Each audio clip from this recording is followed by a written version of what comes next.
afternoon. I'm not sure what time it is, but hello, everyone. My name is Daniela Fernandez, founder and CEO of Sustainable Ocean Alliance. Thank you for having me. That's me again. So I like to start this talk with a reminder. And I want us all to take a second to reflect on the time we are living in. We are at the tipping point, and it's become in our lifetime. So just take a second to think about that. And I know I don't have to remind any of you here because you're in the weeds, you're working every single day to fight this. And the question that I like to answer or ask is, how do we take these news and translate them into action, which can lead into the ideation, implementation, and acceleration of big, bold, disruptive solutions? So that's what I'm here to talk about today. My story begins when I was a freshman in college at Georgetown University, which was 5 years ago. I graduated 1 year ago. And I had the opportunity to attend a meeting at the UN headquarters in New York. At this meeting, as you can imagine, being a wide-eyed freshman in college, I'm walking in the room, being surrounded by heads of state, ambassadors, NGO leaders. I'm wondering, what am I doing here? I felt so out of place. And then as I'm sitting in that very official UN seat, I become overwhelmed and fearful for my future. So I'm about to show you some of the scientific predictions I learned about that day at the UN. If you have heard of these before, please raise your hand and look around you to see how many people are aware of these predictions. So the picture up here, I'll start with that one. By 2030, 90% of the world's coral reefs will have suffered irreversible damage and will have died. Raise your hands.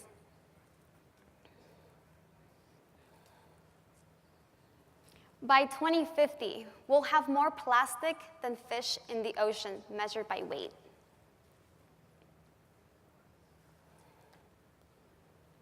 In the next 20 years, the world's stock of seafood will have collapsed, leaving 3 billion people without their primary source of protein.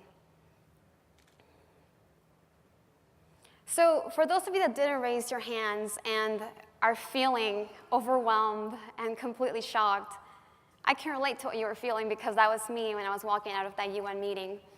I felt a sense of hopelessness and asked myself, what can one person do? How can I truly make a difference? And then I thought back as to the day I realized that I would commit my life to helping solve climate change. At the age of 12, I was walking home from school and saw this image of penguins walking on sand. It was so disturbing that it stopped me dead in my tracks, and I said, what's going on? I don't understand. Ran to Blockbuster, back in the day, the video stores, and saw the movie, and Al Gore changed my life. And that's when I knew this was the greatest threat to my generation, and I had to do something. But when you're 12 years old and so young, you just have no idea what to do. It's your passion. You want to do something, but there's no channel for you to translate that passion into. I didn't have a community, and I didn't have a platform where I could experiment, ideate, and collaborate with other people. And so I set out to build that platform because it didn't exist. And that is how Sustainable Ocean Alliance was born. Out of a college room idea, Sustainable Ocean Alliance is now a global organization, and we are in over 62 countries, having young people all over the world working on ocean solutions. And why young people? Because over 50% of the world's population is under the age of 30.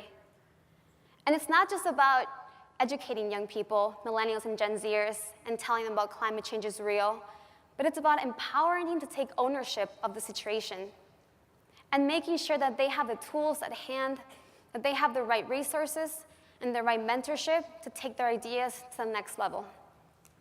So how are we doing this? How do we build SOA?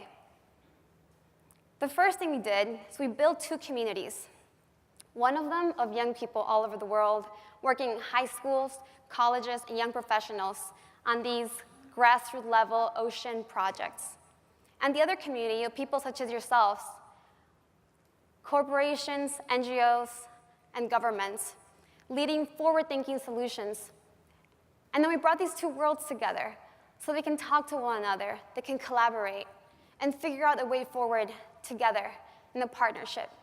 Because as all of you know, and as other speakers have said, we need cross-sector partnerships, not only private and public, but also including civil society. Then we did something that's a little bit outside of the box.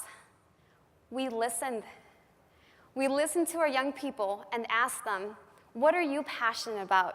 How can we support your efforts?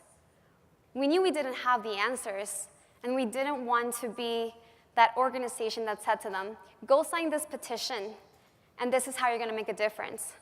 No, we said to them, you're confronting climate change in your backyard. Tell us the problems you're facing, and how can we as an organization give you the right mentorship? How can we give you the right tools, the right education systems, and the right opportunities for you to be at high-level meetings such as the UN, such as the Our Ocean Conference, where all the world leaders come together, and having them present their ideas. Because when you talk to world leaders about blockchain and drones and IoT, it goes over their heads. They don't know what these technologies are, but young people get it. So how can we build a community of learning? And the third thing we did is we accelerated solutions. This year we launched the Ocean Solutions Accelerator, which is an 8-week program here in San Francisco. It's the Y Combinator for the ocean. So we had over 100 young people apply to this program from over 32 countries, and we picked 5 innovations, 5 incredible startups that found a way to revolutionize their specific industries, and I'm excited to share those with you today. First, Lollyware. How many of you have seen that viral image of the turtle having that straw stuck in their nose? Raise your hand. Another disturbing image and a reminder of what we're doing to our everyday environment. So Lollyware is the first company creating straws out of seaweed, not plastic. So getting rid of plastic once and for all. They already have over 80 billion orders, which is really exciting. Safety Net is using electromechanical devices and attaching them to fishing nets to detract or deflect fish. So who would have thunk? You can either have a fish swim towards you or away, depending on the light you use on it. And this way they can decrease bycatch, which is the entanglement of sea turtles and other marine life that is unwanted. ETAC is using sensor technology to detect oil spills early on, and using nanomaterials to make oil magnetic and easier to clean up. It's an amazing way of cleaning up oil spills. CalWave is leveraging the power of the ocean waves and turning it into sustainable energy. And Sustainability Cloud is using blockchain to turn the waste management system into a recycling and repurposing system so that we know where every single piece of plastic came from and where it's going to be reused. This right here is the future. And this is what happens when you give one young person with an idea, with an innovation, the right support, the right belief system, and the right capital to scale their ideas. So this is what SOA is today. Like I mentioned to you, we are the world's largest ocean youth network with young people in over 62 countries.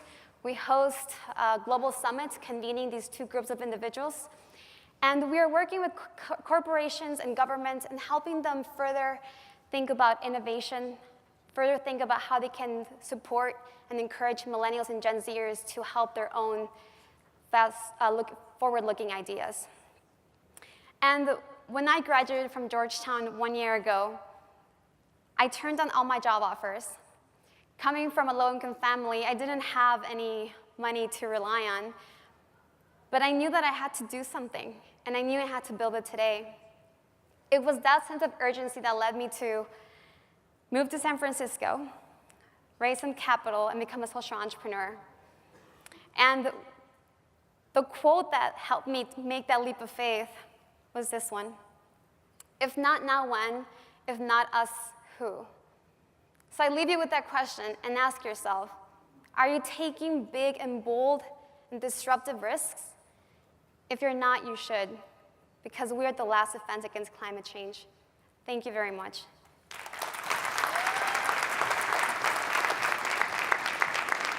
Thank you.